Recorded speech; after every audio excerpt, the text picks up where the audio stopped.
Second.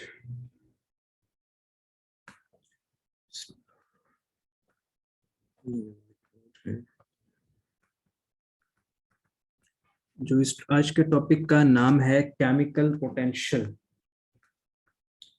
Chemical potential.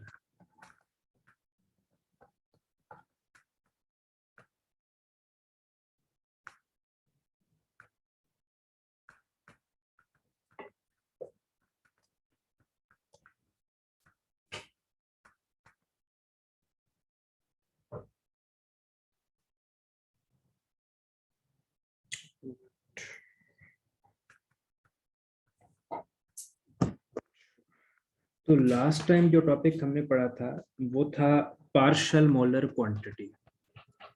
Partial molar quantity. Partial molar quantity और chemical potential का बहुत ज्यादा एक दूसरे के साथ लिंक है। पार्शियल मोलर क्वांटिटी में हमने ये कहा था कि कोई प्रॉपर्टी है x, कोई एक्सटेंसिव प्रॉपर्टी है x, एनी एक्सटेंसिव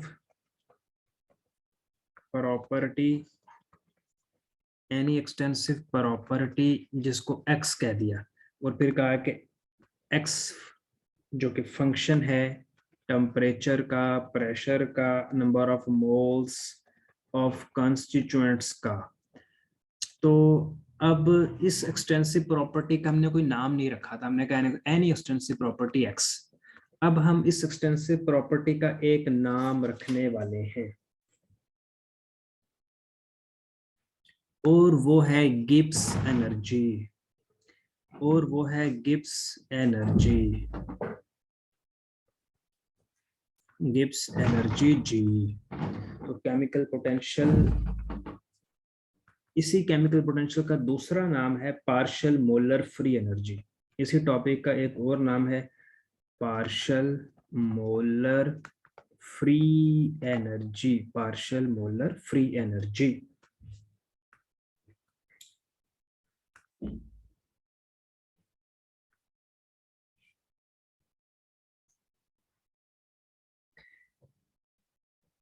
तो इसकी शुरू करते हैं केमिकल पोटेंशियल। केमिकल पोटेंशियल सिर्फ ये है कि जो पार्शियल मोलर फ्री एनर्जी है उसको हमने सॉल्व करना है। शायद सिग्नल गिर गए हैं, एक मिनट। आवाज आ रही है मेरी?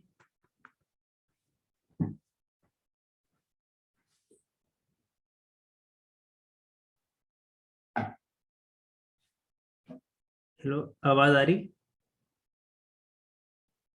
एक सेकंड। जी जी एक सेकंड। जी जी आ रही है।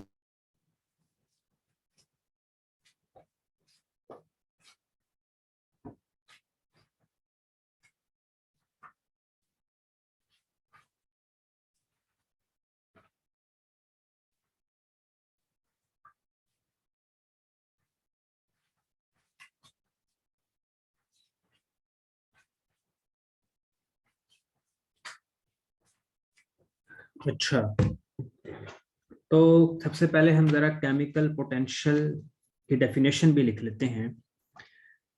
डेफिनेशन क्या है केमिकल पोटेंशियल की? केमिकल पोटेंशियल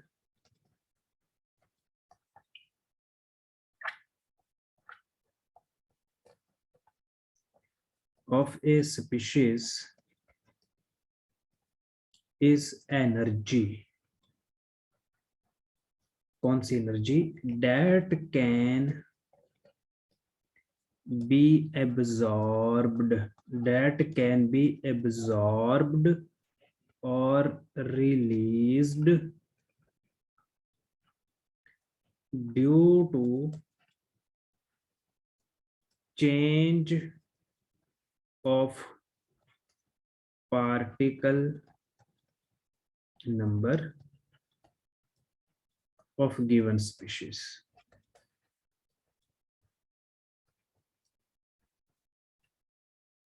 एक ये डेफिनेशन है। Chemical potential of a species एक वो एनर्जी है जो डेट कैन बी अब्सॉर्ब और release due to change of particle number of given species. ये कोई सिस्टम है, इस पे पार्टिकल नंबर 3 है, तो इस 3-4 पार्टिकल नंबर की वजह से जो एनर्जी अब्सॉर्ब होगी या रिलीज होगी, या फिर अगर हम पार्टिकल नंबर चेंज कर दें और कुछ पार्टिकल ऐड कर दिए, या कुछ पार्टिकल नंबर कम कर दिए, या कुछ पार्टिकल नंबर ज्यादा कर दिए, तो उससे जो एनर्जी की अमाउंट चेंज होगी उसको केमिकल पोटेंशियल कहना है। एक ये डेफिनेशन है। एक और definition,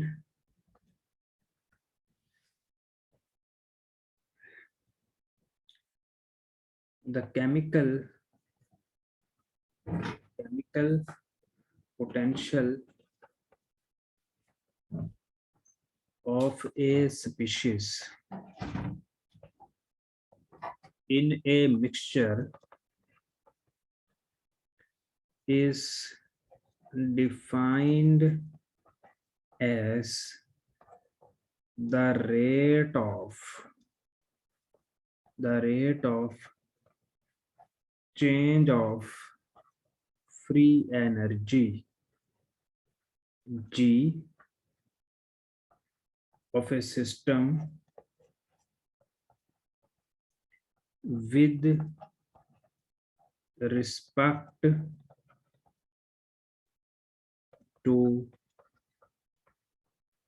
change in number of atoms or molecules of that species that are added to system। क्या मतलब है भाई? Chemical potential of A species, ये कोई सिस्टम है, इस सिस्टम के नंबर ऑफ एटम्स या फिर नंबर ऑफ मॉलिक्यूल्स बढ़ाने या ज्यादा करने से इस सिस्टम की जो गिब्स फ्री एनर्जी है उसमें जो चेंज आएगी, उस चेंज को केमिकल पोटेंशियल कहना है। The chemical potential of a species in a mixture is defined as rate of change of free energy G, rate of change of free energy G, rate of change of free energy G of a system with respect to change in number of atoms या number of molecules of that species। यहाँ पर कोई species है, कोई chemical है, उसके number of atom ज्यादा करें या नंबर ऑफ एटम कम करें, नंबर ऑफ मॉलिक्यूल बढ़ाएं या नंबर ऑफ मॉलिक्यूल कम करें, उसके हिसाब से उस सिस्टम की जो गिब्स फ्री एनर्जी में चेंज है उसको केमिकल पोटेंशियल कहना है।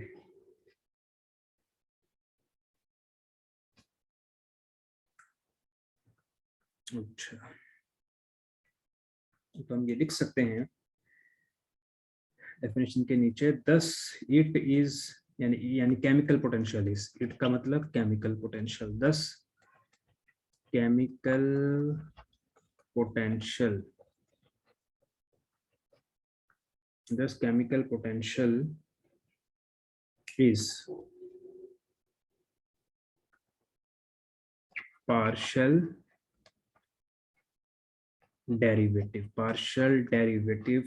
of free energy, partial derivative of Gibbs free energy, यानी गिब्स फ्री एनर्जी का partial derivative with respect to amount of species.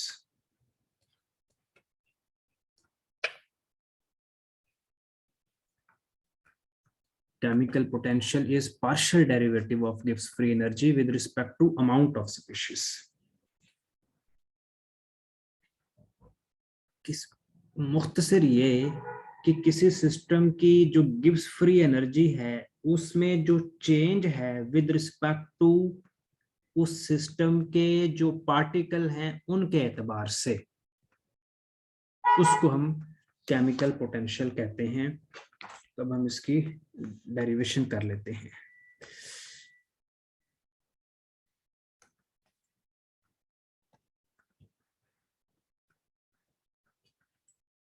In order to understand In order to understand the chemical potential, consider an extensive property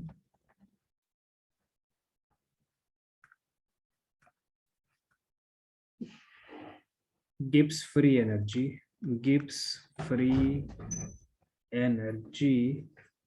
G. It is a function of pressure, temperature, and number of moles of constituent का मतलब उसके जो particles हैं, जैसे कि कोई N1, N2, N3, तो G function है टेम्परेचर का, प्रेशर का, N1, N2, N3 so on. इसको इक्वेशन नंबर 1 कह दें।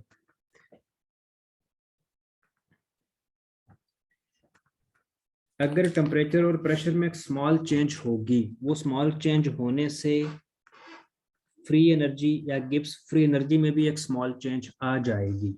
तो लिखेंगे change in Gibbs free energy, partial derivative of Gibbs free energy with respect to partial derivative of temperature,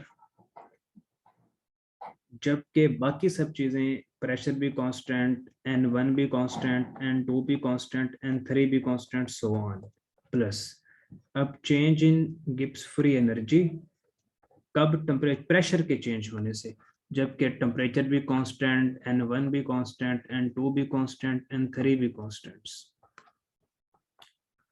इसी तरह change in Gibbs free energy अब N1 के जो मोल्स हैं उसके चेंज होने से, जबकि टेम्परेचर भी कांस्टेंट, प्रेशर भी कांस्टेंट, N2, N3 बाकी सब कुछ कांस्टेंट्स। इसी तरह N2 के चेंज होने से जो change in Gibbs free energy होगी वो लिखेंगे, और इसी तरह सो ऑन, डॉटेड लाइन लगा देंगे। इसको इक्वेशन नंबर 2 कह दें।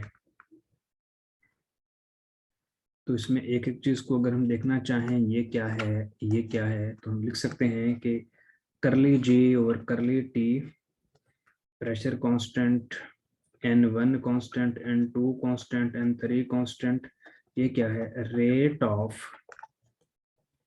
Change of free energy with respect to temperature when other factors are constant। इसी तरह ये क्या है,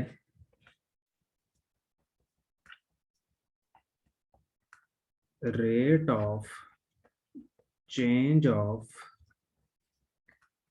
free energy with respect to number of moles of component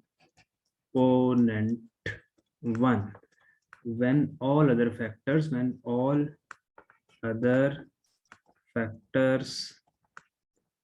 are constant। अगर हम प्रेशर और टेम्परेचर को कांस्टेंट कर दें, let pressure and temperature are constants, तो इक्वेशन 2 में ये वाला फैक्टर भी 0 हो जाएगा, क्योंकि टेम्परेचर चेंज ही नहीं हो रहा, प्रेशर भी चेंज नहीं हो रहा, ये वाला फैक्टर भी 0 हो जाएगा। D G at constant temperature and pressure वो बराबर हो जाएगी करली जी ओवर करली N1 dN1 T P N2 N3 so on, बाकी सब कुछ कांस्टेंट, करली जी ओवर करली N2, जबकि dN2 T P N1 N3 वगैरह बाकी सब कुछ कांस्टेंट, और ये इक्वेशन 3।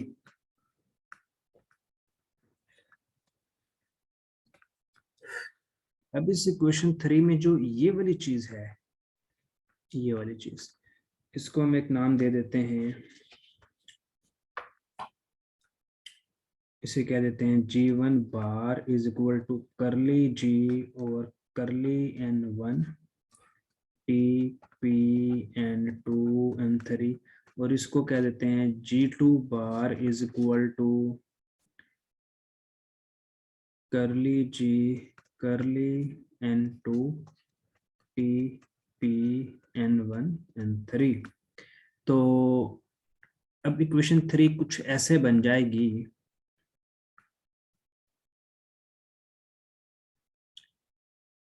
अच्छा इक्वेशन जो 3 है वो कुछ ऐसे बन जाएगी कि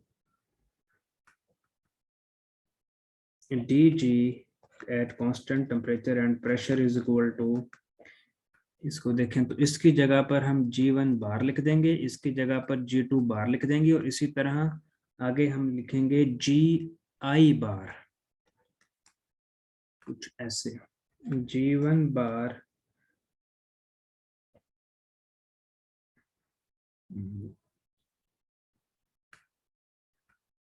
G1 बार तो लिखेंगे, और ये DN1 ये साथ वैसे ही लिखेंगे DN1 प्लस G2 बार DN2 प्लस GI बार DNI, ये इक्वेशन 4।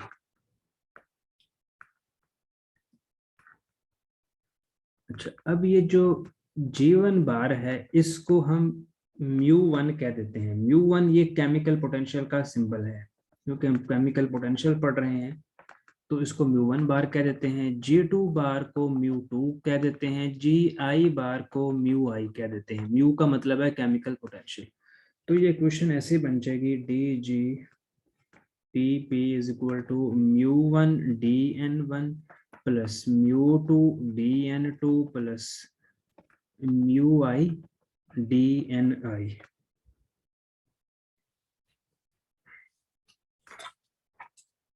अगर कोई ऐसा सिस्टम हो जिसकी कंपोजिशन कांस्टेंट हो, जिसकी कंपोजिशन चेंज ना हो, तो उसमें क्या होगा? For a system of definite composition, अगर कोई ऐसा सिस्टम हो जिसकी कंपोजिशन कांस्टेंट हो,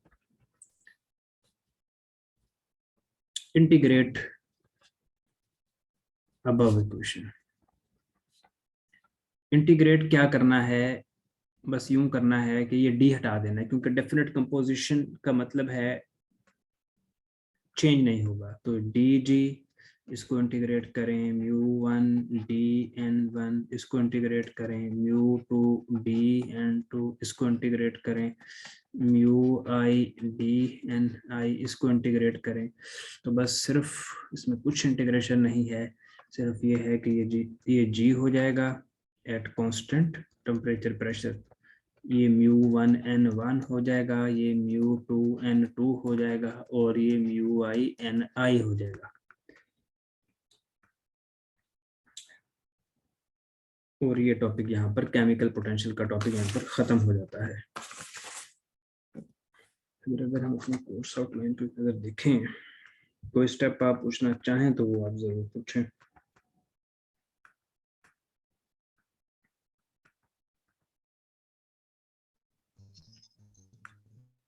नहीं सर अच्छा तो इसके आप साथ जी। साथ प्रैक्टिस करते रहिएगा, क्योंकि अभी थोड़ा थोड़ा काम है ना, तो अभी इजीली हो जाएगा, फिर ये जमा हो जाएगा।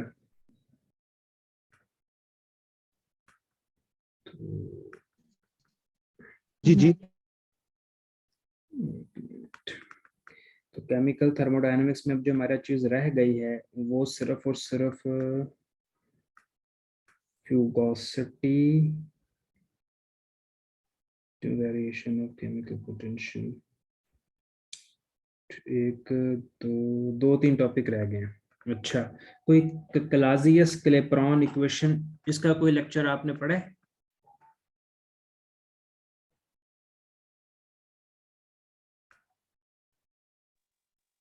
हाँ किसका? क्लाजियस क्लेपेरॉन इक्वेशन नहीं पढ़ा होगा, वो फिर हम करेंगे, ठीक है।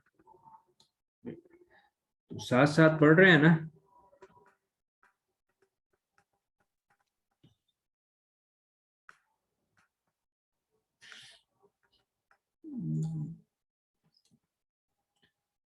चलो ठीक है भाई, आप तो माइक ही ऑन नहीं कर रहे। ओके भाई, अल्लाह हाफिज।